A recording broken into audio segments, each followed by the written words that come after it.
Robin always said he wanted kids soon.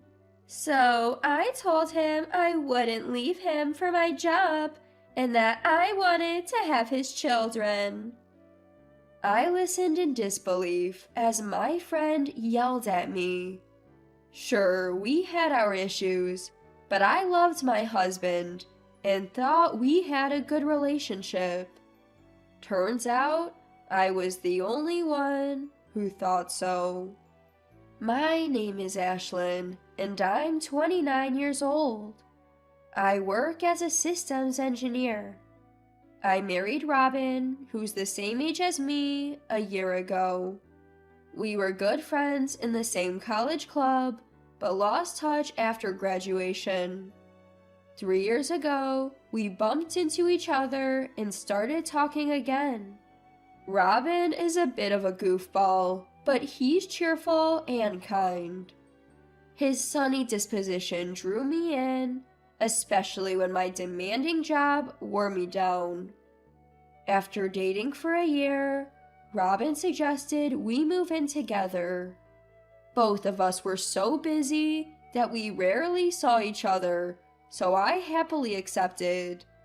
But then someone put the brakes on our plan. It was my mother-in-law, Belle. Belle told me, "Living together before marriage looks bad. If you're going to live together, just get married." I was puzzled. I get where she's coming from, but it felt weird for her to meddle in her 27-year-old son's life.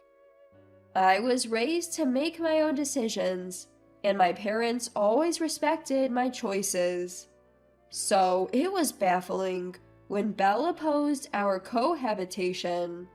Even more puzzling was Robin agreeing with her and suggesting we get married.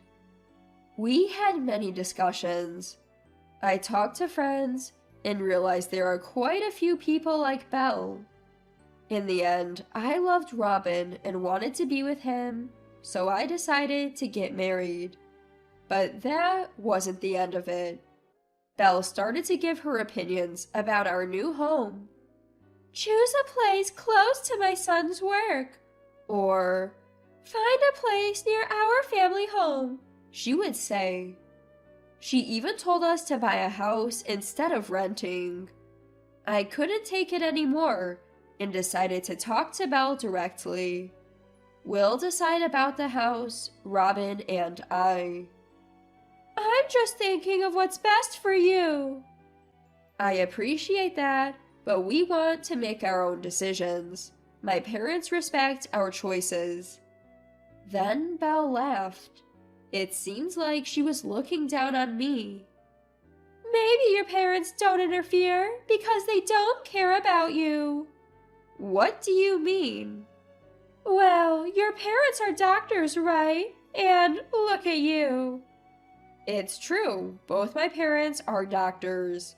But I never wanted to be one, and they never told me to become one either. I never thought my mother-in-law would say something like that to me. Seeing my shock, Robin finally stepped in to correct Belle. But Belle became grumpy when Robin defended me, and we couldn't continue the conversation. I had felt it before. Belle and I just don't get along. Our opinions continue to clash. Robin, ever the people pleaser, didn't help matters. Eventually, Robin found a new apartment that was convenient for both our workplaces and reasonably close to his parents' home. Feeling sorry for Robin, who was caught in the middle and tired of dragging the issue, we settled on buying the apartment he found. Belle wasn't happy it wasn't a house, but my father-in-law cautioned her, and she reluctantly backed off. We used most of our savings for the down payment, but we were happy with our new place. However, my battle with Belle was just beginning. I quickly realized that Belle, who had always been intrusive, was holding back before we got married. She started sending daily messages like, "Any grandkids yet?" and are you quitting your job? The mental toll was immense. When I talked to Robin, he said, "She means no harm." Realizing I couldn't rely on Robin regarding Belle, I told her, "The decision to have kids is between us, and I have no plans to quit my job." Belle then cried to Robin, "She must hate me since she won't listen to me." She lamented. Robin said, "My mom is a fragile person. Please be kinder to her." That's when I realized Robin didn't understand Belle at all. A person so forceful with her opinions is hardly fragile. Fed up, I decided to avoid Belle. Whenever she said something, I told her to talk to Robin. Robin would show me the messages from Belle, gauging my reaction, but I pretended not to notice. Still, I knew this couldn't go on. Then my boss offered me an overseas assignment. I wanted to go, no question. I pleaded with Robin, promising to work on my relationship with Belle when I returned. It was only for a year, but I was thrilled. 6 months into my assignment, work was going well, and I was enjoying my fulfilling days. Then I got a call. "Long time no talk. Remember me?" "Of course. How have you been? What's up?" It was Gianna, a friend from the same college club, whom I hadn't seen in 8 years. Happy to hear from an old friend, but curious about the call, I listened. "I'm dating Robin." "What?" "Robin said he wants to break up with you. If he says he wants a divorce, just let him have it without making a fuss." Gianna dropped a bombshell. "Wait, what? You're dating Robin? Are you having an affair with him?" "No, it's not an affair. I've always loved Robin. If you hadn't gotten in the way, I would have been the one to marry him." I was shocked, but remembered that Gianna had a crush on Robin back in college. But that was nearly 10 years ago, and Gianna had a boyfriend back then too. I had forgotten all about it, since Robin and I started dating after college. Gianna, seemingly excited, began to talk nonstop. She had loved Robin since college, but she gave up because he had a girlfriend. When she heard he broke up with his college girlfriend, she thought she'd finally have her chance, but then he started dating and married me. She had planned a get-together with old college friends and used it to get close to Robin. According to her, Robin initially brushed her off, but after her relentless pursuit, they started an affair about 2 months ago. "I'll pay you alimony, just divorce Robin." Hold on, I need time to process this. Gianna kept talking, but I hung up. From the call, it was clear Gianna was obsessed with Robin. If her story was true, Robin and Gianna were having an affair, but it felt risky to believe her without hearing Robin's side. I had planned to contact Robin once I'd sorted out my feelings, but I had underestimated Gianna's tenacity. She sent me audio files. Curious, I opened them and heard Robin saying he wanted to divorce me and remarry Gianna. Every day, she sent more evidence of their affair. She even seemed to have befriended Belle and sent me their conversations. Belle, who had opposed my overseas assignment, seemed to want Robin to divorce me and marry Gianna. Their conversations were a parade of insults about me. Hearing this, I felt divorce was the only option. But I was swamped at work and couldn't find time to return to America for the legal procedures. Just then, Robin called. Nervously, I answered. Ashlyn, it's me. I filed for divorce." "What?" "I'll keep the house. You can just keep working there. There won't be a home for you to return to in America." I was at a loss for words. What did he mean he filed for divorce? Isn't that illegal? Many thoughts crossed my mind, but what bubbled up from the depths of my heart was relief. Now Gianna would stop sending me photos and audio files. The accumulating evidence of their affair was wearing me down emotionally. The moment I thought it would stop, I felt lighter. Fine, let's do it. "What? Really?" Yes, you want a divorce, right? Go ahead. My husband seemed flustered, perhaps surprised by my quick and seemingly happy agreement. "Are you sure? We're talking about divorce." Yes, I'm sure. I heard my husband talking to someone on the other end. I thought it might be Gianna, but it turned out to be Belle who said, "I want to talk too," and took over the phone. "Hello, Ashlyn." "Long time no talk, Belle." "We've already filed for a divorce, so you won't have a home to come back to." Belle repeated what my husband had said. I wondered, was this so important that you had to take over the phone? But kept my mouth shut to avoid further complications. Belle took my silence as a cue to continue her tirade. "I never approved of your marriage in the first place. Going abroad for work and leaving your husband behind is beyond irresponsible. You never listened when I told you to have kids. The divorce is your fault, so don't expect any compensation."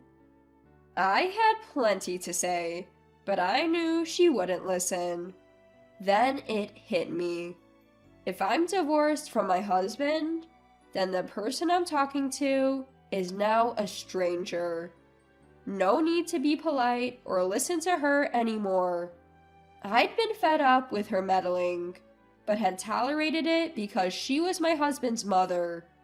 Now that we're strangers, there's no need to endure any of it. Can we wrap this up? What did you say? Belle, who had been complaining for a long time, let out a disgruntled voice when I interrupted her. I'm busy. I'm hanging up now. Wait a minute. I won't. Take care. Goodbye. Belle, now my ex-mother-in-law, was still talking, but I hung up without a second thought. The feeling of liberation was indescribable. I loved my husband, but continuing this marriage would have been impossible. I felt refreshed, but it wasn't over. About a month later, my ex-husband started calling me incessantly. Initially, I ignored him, but the frequency made me think something serious must have happened, so I answered. Ashlyn, thank God. You've been calling a lot. What's up? I can't live without you, Ashlyn. For a moment, I couldn't comprehend what my ex-husband was saying, but I did understand that I shouldn't have answered the call. Let's get back together. We can still make it work. Make what work? Didn't you file for divorce? I did, but we can just remarry, right? I had to hold back laughter. My ex-husband didn't know that I knew about his affair. You're going to remarry with Gianna, right? What? How did you know? Gianna sent me a photo of you two holding a marriage certificate. Did you divorce her? My ex-husband responded, apparently still married to Gianna. That makes sense. Gianna was so obsessed with him, I couldn't imagine her agreeing to a divorce so easily. Just file for divorce then. Don't file for divorce without her consent like you did with me. That's a crime. What? A crime? I'm not arrested or anything. I explained that filing for divorce without consent is a crime, and that he got away with it because I didn't press charges. I didn't press charges because I wanted to divorce you. I knew about your affair with Gianna. What should I do then? Be happy with Gianna. She seems to get along well with your mom and clearly loves you. Though I have mixed feelings about my cheating ex-husband, I'd rather he'd just be happy somewhere out of my sight. That's impossible. Gianna tricked me. Tricked you? He thought he'd come into a large sum of money by marrying Gianna. I knew exactly what that money was. Gianna told me she was saving money to be with me. She even showed me her bank book. But after we got married, she said it was all spent. That was compensation money for me. What? I kindly explained to my clueless ex-husband. Gianna prepared a large sum as compensation so that I wouldn't ask for you back. Why would she do that? I don't get it. She loves you that much. You should feel loved. Indeed, Gianna had offered to pay me compensation if I agreed to the divorce. I didn't believe her at first, but after the divorce, she contacted me to say she wanted to pay and transferred $100,000 to my account. When I asked her why, she said, "Now stay away from Robin forever." I've contacted her a few times since, but the answer is always the same. My friends advised me to take the money, especially since we didn't divide any assets. Though $100,000 is a lot, I haven't touched it. It's best to keep that from my ex-husband. Give me back my money. It's not your money, it's Gianna's. If she asks for it back, I'll return the extra amount. Really? I heard a voice calling, "Robin," in the background. It was probably Gianna. My ex-husband said, "This is bad," and hung up. I never heard from him again. According to a college friend, Gianna's possessiveness has escalated. She's even deleted my contact information. Also, when the topic of alimony came up, Gianna went ballistic, accusing me of being after the money. So that conversation ended quickly. Not only that, but Gianna has also turned hostile towards Belle, my ex-husband's mother. Their once good relationship now seems like a complete lie. My ex-husband is apparently struggling mentally due to Gianna's extreme possessiveness. Lately, he's been making tearful calls to his friends. Gianna found out that he had contacted me and became even more suspicious and controlling. Belle, who thought she finally had the daughter-in-law of her dreams, is now having a hard time even communicating with her beloved son. Just hearing about this mess makes me grateful to be overseas. I can't help but think how much worse it would have been if I were still there. As for me, I was recently offered to extend my overseas assignment from 1 year to 2. I accepted without hesitation. Now I'm fully focused on my job and living fulfilling days.